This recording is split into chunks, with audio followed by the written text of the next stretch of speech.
वॾी नासी जाम शोरमा जिते पुलिस कार्रवाई कई आहे। हसास इदारे अहलकार सॾाईंदड़ मंशियात फरोश खे गिरफ़्तार कयो वियो। पुलिस जाली सरकारी नंबर प्लेट वारी कार खे रोके 10 बोरा गुटका ऐं 2 किलो चर्स ज़ब्त कयो आहे। हसास इदारे जा अहलकार सॾाईंदड़ हबीब रहमान पठान ऐं फारूक अहमद पठान खे गिरफ़्तार कयो वियो आहे। केस बि दाख़िल कयो वियो आहे। अवां खे जाम शोरमा ख़बर ई पिया जिते हसास इदारे जा अहलकार सॾाईंदड़ हबीब रहमान पठान ऐं फारूक अहमद पठान ख़िलाफ़ केस दाख़िल कयो वियो आहे। अवां खे ॿुधायूं पिया ॿिन्ही जवाबदारनि खे गिरफ़्तार कयो वियो। ख़बर अवां खे पिया जाम शोरमा पुलिस कार्रवाई कई आहे। हसास इदारे जो अहलकार सॾाईंदड़ मंशियात फरोश गिरफ़्तार कयो वियो। इन हवाले सां लाइन ते मौजूद आहे जाम शोरमा अज़ीम बारेजो। जी अज़ीम, छा तफ़सील आहिनि?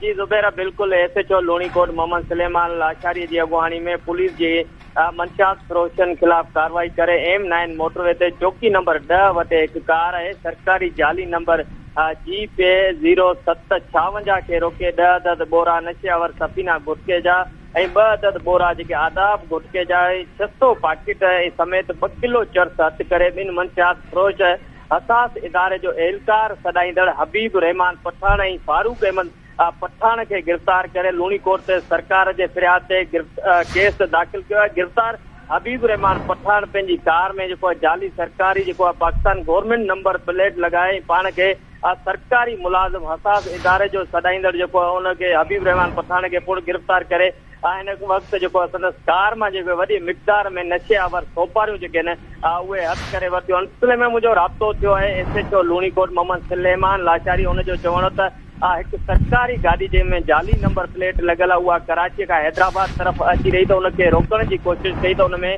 हसास इदारे जो अहलकार सॾाईंदड़ हबीब रहमान पठान जेको आहे उन पुलिस सां छिकताण कई, जेका पोइ असां गाॾी चेकिंग कई त उनमें नशेआवर सोपारियूं जेके आहिनि उहे भरियलियूं। हिन वक़्तु जेको आहे उन जाली जेको सरकारी ऑफिसर सॾाईंदड़ उनखे गिरफ़्तार करे वॾे मिक़दार में नशेआवर सोपारियूं जेके आहिनि उहे हथ करे वरितियूं आहिनि।